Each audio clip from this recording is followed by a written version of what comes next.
الحمد لله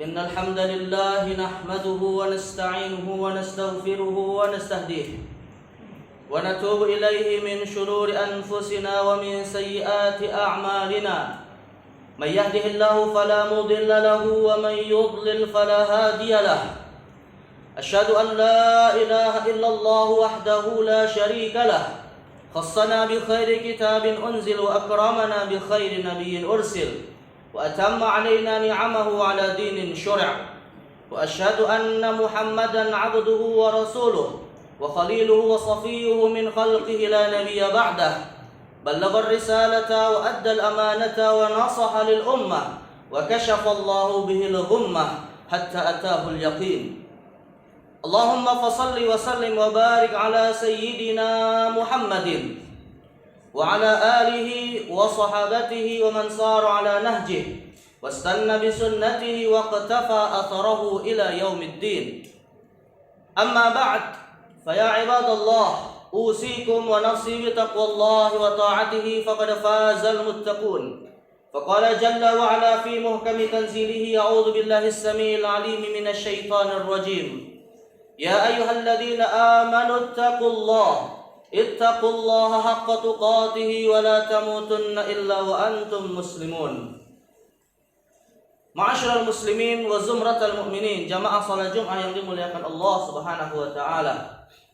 Alhamdulillah, segala puja dan puji syukur marilah senantiasa kita panjatkan kehadirat Allah Azza wa Jalla atas berbagai macam karunia nikmat yang Allah anugerahkan kepada kita, khususnya nikmat yang kita harapkan akan kekal dalam diri kita hingga akhir hayat kita, yaitu nikmatul iman. Yang dengan nikmat tersebut Allah Subhanahu wa taala memberikan kepada kita kekuatan untuk kita bisa duduk bersimpuh menghadiri kewajiban kita kepada Allah melaksanakan ibadah salat Jumat berjamaah.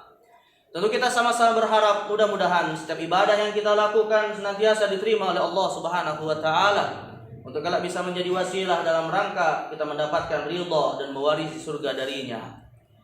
Salawat dan salam juga marilah kita sampaikan kepada Sayyidil Mursalin Nabiyuna Muhammad sallallahu alaihi wasallam, pada keluarga beliau, pada para sahabat yang diridhai oleh Allah, dan kita pun berharap menjadi bagian dari orang-orang yang kelak dipertemukan dengan orang-orang yang dicintai oleh Allah di surganya. Kaum muslimin jamaah yang dimuliakan Allah Subhanahu wa taala, dan tak lupa pada kesempatan yang baik dan mulia pada hari ini sebagai salah satu di antara 5 rukun khutbah, marilah satu sama lain di antara kita saling berwasiat untuk meningkatkan kualitas dan kuantitas ketakwaan kita kepada Allah Azza wa Jalla bimtithal awamiri wajtinabin nawahi, dengan kita senantiasa istiqamah berkomitmen menjalani setiap apa yang diperintahkan oleh Allah dalam bingkai risalah Nabi Muhammad sallallahu alaihi wasallam dan menjauhi setiap larangannya. Dan dengan itu pun kita berharap layak untuk bisa mendapatkan predikat sebagai orang-orang yang bertakwa kepada Allah Azza wa Jalla. Jamaah kaum muslimin maja'al faizin yang dimuliakan Allah Subhanahu wa taala. Alhamdulillah, pada kesempatan di hari yang mulia ini, di hari Jumat pekan pertama dari bulan Dzulhijjah 1443 Hijriah, kita berada pada waktu yang sangat diberkahi oleh Allah Subhanahu wa taala. Kita berada pada momentum dan kesempatan di dalamnya terdapat banyak keberkahan dari Allah Azza wa Jalla, di mana para ulama kita menjelaskan bahwa makna al-barakah, makna keberkahan adalah az-ziyadatu fil khair. Keberkahan maknanya adalah bertambahnya berbagai macam kebaikan dari Allah Subhanahu wa taala.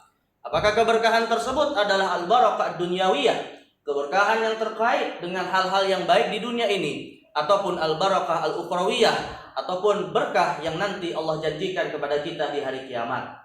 Pada kesempatan di hari yang mulia ini, Allah Subhanahu wa taala banyak sekali memberikan kepada kita keberkahan-keberkahan yang patut kita syukuri.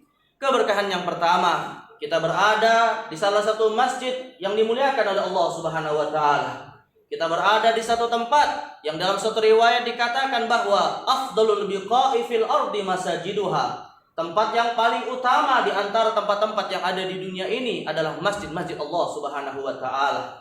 Yang tentu kita berada di dalamnya pun mendapatkan banyak keberkahan.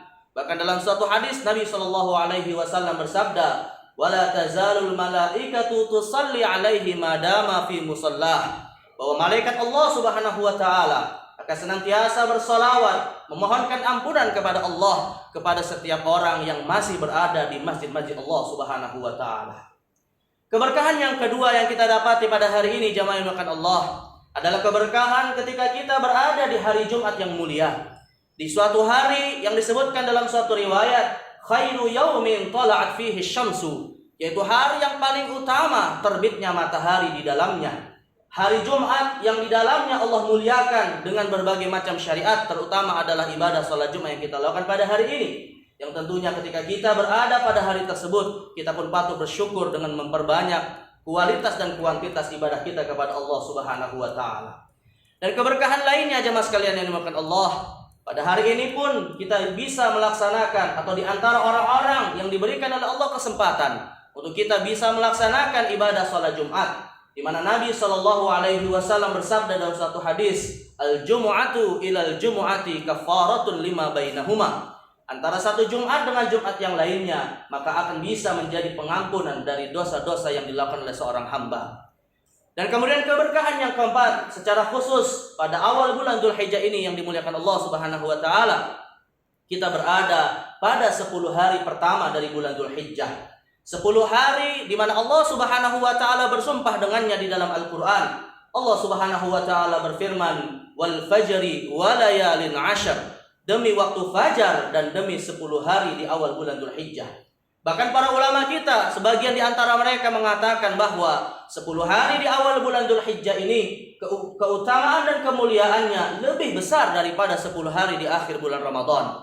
Tentunya ketika kita diberikan oleh Allah kesempatan, Allah memberikan kepada kita nafas kehidupan untuk bisa bertemu dengan 10 hari di awal bulan Dzulhijjah ini, merupakan satu anugerah besar yang tentu kita tidak boleh abaikan dan sia-siakan untuk kita meningkatkan ibadah dan ketakwaan kita kepada Allah Azza wa Jalla. Terlebih lagi, keberkahan lainnya yang bisa kita dapati pada 10 hari pertama ini, khususnya di bulan Dzulhijjah, bahwa kita mengetahui bersama, jemaah Allah, bahwa bulan Dzulhijjah merupakan satu di antara 3 bulan haji. Sebagaimana Allah Subhanahu wa Ta'ala berfirman di dalam Al-Qur'an, Al-Hajju Ashhurum Ma'lumat, bahwa ibadah haji itu disyariatkan pada bulan-bulan yang telah ditentukan. Lalu para ulama menjelaskan bahwa bulan tersebut ada 3. Yang pertama adalah bulan Syawal, yang kedua bulan Dzulqa'dah, dan yang ketiga adalah bulan Dzulhijjah. Dan keberkahan lainnya yang kita dapati adalah ketika kita memasuki bulan Dzulhijjah ini, bahwa bulan ini merupakan satu di antara 4 bulan haram. Satu di antara 4 bulan yang Allah muliakan. Satu di antara 4 bulan yang Allah wasiatkan untuk kita senantiasa menjaga kualitas ibadah kita dan meningkatkan ketakwaan kita kepada Allah pada bulan-bulan tersebut. Sebagaimana disebutkan dalam suatu hadis, Allah Subhanahu wa Ta'ala berfirman di dalam Al-Qur'an. Kata Allah Subhanahu wa Ta'ala, "Inna iddatasy syuhuri 'indallahi 12 syahran fi kitabillah, yauma khalaqas samawati wal ardi minha arba'atun hurum." Bahwa sesungguhnya di dalam penciptaan langit dan bumi ini Allah tetapkan ada 12 bulan, 4 di antaranya Allah jadikan sebagai bulan haram. Lantas Nabi SAW bersabda menjelaskan 4 bulan tersebut di dalam hadisnya yang diriwayatkan oleh Imam Bukhari dan Muslim, bahwa 4 bulan tersebut 3 bulan berturut-turut dan 1 bulan terpisah. 3 bulan yang berturut-turut adalah bulan Dzulqa'dah, Dzulhijjah, dan bulan Muharram, dan bulan yang terpisah adalah bulan Rajab. Inilah jamaah sekalian yang dimuliakan Allah Subhanahu wa Ta'ala, berbagai macam keberkahan, berbagai macam kemuliaan, berbagai macam kesempatan yang Allah buka untuk kita semua dalam rangka untuk kita betul-betul bisa bertaqarrub mendekatkan diri kepada Allah Subhanahu wa Ta'ala. Maka sungguh merugilah orang-orang yang mengabaikan waktu-waktu yang mulia ini, di mana paling tidak ada 2 hal yang harus kita perhatikan. Ada 2 hal yang harus betul-betul kita bisa jaga ketika kita memasuki waktu-waktu yang mulia seperti ini. Yang pertama adalah Allah Subhanahu wa Ta'ala berpesan di dalam Al-Qur'an setelah menjelaskan tentang bulan-bulan haram, di mana Allah mengatakan, "Dzalika dinul qayyimu fala tadhlimu fihinna anfusakum." Itulah bulan-bulan yang dimuliakan itu menjadi bagian dari ad-dinul qayyim, menjadi bagian dari agama yang lurus yang Allah syariatkan kepada kita. Maka Allah berpesan, "Fala tadhlimu fihinna anfusakum." Janganlah jatuhkan diri kita ke dalam kezaliman, yaitu kemaksiatan yang bisa mendatangkan murka dari Allah. Apakah dalam wujud meninggalkan kewajiban-kewajiban syariat, ataupun dalam wujud kita melakukan hal-hal yang bisa mendatangkan dosa dan murka dari Allah Subhanahu wa Ta'ala. Dan kemudian yang kedua, ketika Allah Subhanahu wa taala mensyariatkan kepada kita pada hari-hari yang mulia ini berbagai macam ibadah, maka kemudian seorang mukmin janganlah kemudian menyia-nyiakan kesempatan untuk bisa memaksimalkan ibadah tersebut. Di mana Nabi SAW bahkan mengucapkan dalam suatu hadis setelah menjelaskan tentang keutamaan dari ibadah kurban, di mana Nabi mengatakan, "Fatibu biha nafsan," sungguh beruntunglah orang-orang yang bisa memaksimalkan ibadah pada bulan Dzulhijjah tersebut. Dari tanggal 1 bulan Dzulhijjah sampai tanggal 8 Dzulhijjah kita disunnahkan untuk memperbanyak ibadah puasa, di mana para ulama kita menyebutnya dengan istilah siyamul ayyamis tsamaniyatil ula min Dzulhijjah, puasa 8 hari di awal bulan Dzulhijjah. Kemudian pada tanggal 9-nya kita disyariatkan dan disunnahkan untuk menjalankan puasa Arafah, di mana Nabi SAW mengatakan, "Shaumu Arafah tukaffirus sanatal madiyah." Puasa Arafah bisa menghapuskan dosa 1 tahun yang lalu. Dan kemudian pada tanggal 10 Dzulhijjah kita disyariatkan untuk menjalankan ibadah salat Idul Adha dan berkurban, di mana Allah Subhanahu wa taala berfirman, "Fashalli li rabbika wanhar," dan dirikanlah salat Idul Adha dan berkurbanlah. Lalu pada tanggal 11, 12 dan 13 kita disunnahkan untuk bisa memakan daging kurban, di mana Nabi SAW bersabda, "Ayyamut tasyrikin ayyamuz zabahin," bahwa 3 hari tasyrik merupakan hari di mana kita memotong daging kurban. Dan kemudian Imam Al-Khatib Asy-Syirbini di dalam kitabnya Mughnil Muhtaj mengatakan, khusus pada bulan Dzulhijjah maka puasa Ayyamul Bid bergeser harinya, yaitu pada tanggal 14, 15 dan 16 di bulan Dzulhijjah. Dan ini berbeda dengan bulan-bulan lainnya, di mana kalau kita ingin menjalankan ibadah puasa sunnah Ayyamul Bid, kita bisa melakukan pada tanggal 13, 14 dan 15. Tapi khusus pada bulan Dzulhijjah maka bergeser 1 hari menjadi tanggal 14, 15 dan 16 di bulan Dzulhijjah.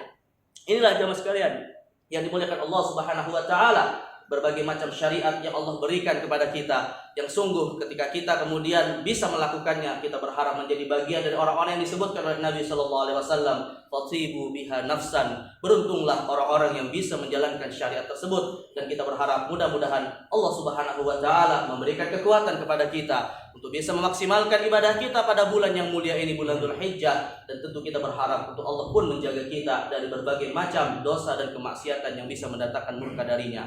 Rasulullah SAW berpesan di dalam satu hadis, "Ihfadillah yahfazka." Jagalah syariat Allah, laksanakanlah syariat Allah, maka Allah akan senantiasa menjaga kita semua. Barakallahu li wa lakum fil Qur'anil azim wa nafa'ani wa iyyakum bima fihi minal ayati wa dzikril hakim. Aqulu qouli hadza wa astaghfirullahal azim li wa lakum fastaghfiruhu innahu huwal ghafurur rahim. اللهم صل على سيدنا محمد وعلى آل سيدنا محمد.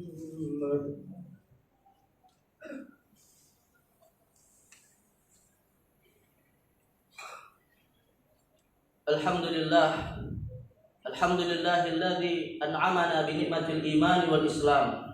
Wassalatu wassalamu ala khairil anam sayyidina wa habibina wa qurrati a'yunina wa maulana Muhammadin wa ala alihi wa sahabatihi wa man sara ala nahjihi ila yaumil qiyam. Amma ba'd, fa ya ibadallah, usikum wa nafsi bi taqwallahi wa ta'atihi faqad fazal muttaqun. Faqala ta'ala fil Qur'anil 'azim, a'udzu billahi as-sami'il 'alim minasy syaithanir rajim. Ya ayyuhalladzina amanu taqullaha ittaqullaha wal tanzur nafsum ma qaddamat lighad wattaqullaha innallaha khabirun bima ta'malun. Wa'lamu annallaha qad amarakum bi amrin bada fihi bi nafsihi wa sanna bi malaikatihi al-musabbihati bi qudrasihi faqala ta'ala wa lam yazal qailan 'alima innallaha wa malaikatahu yusalluna 'alan nabi ya ayyuhalladzina amanu sallu 'alaihi wa sallimu taslima. Allahumma fasalli wa sallim wa barik ala sayyidina Muhammadin sayyidil mursalin wa ala alihi at-tayyibin at-tahirin wa ashabihi al-ghurril mayamin. Wardallahumma an sadatina Abi Bakr wa Umar wa Uthman wa Ali wa an baqiyatil ashratil mubasysyirin bil jannah wa an baqiyatis sahabati ajma'in wa anit tabi'in wa tabi'ihim bi ihsan ila yaumiddin. Wardallahumma anna ma'hum bi rahmatika ya arhamar rahimin.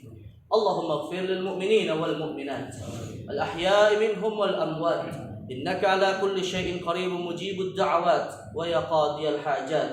اللهم أصلح لنا ديننا الذي هو عصمة أمرنا وأصلح لنا دنيانا التي فيها معاشنا وأصلح لنا آخرتنا التي إليها معادنا واجعل الحياة زيادة لنا في كل خير واجعل الموت راحة لنا من كل شر اللهم دفع عنا الغلاء والوباء والفحشاء والمنكرات والشدائد والسيوف المختلفة والمحن ما ظهر منها وما بطن من بلدنا هذا خاصة ومن بلدان المسلمين عامة إنك سميع الدعاء ربنا ظلمنا أنفسنا وإن لم تغفر لنا وترحمنا لنكونن من الخاسرين ربنا آتنا في الدنيا حسنة وفي الآخرة حسنة وقنا عذاب النار عباد الله إن الله يأمركم بالعدل والإحسان وإيتاء ذي القربى وينهاكم عن الفحشاء والمنكر والبغي يعظكم لعلكم تذكرون فاذكروا الله العظيم يذكركم واشكروه على نعمه يزدكم واسألوه من فضله يؤتكم ولذكر الله أكبر.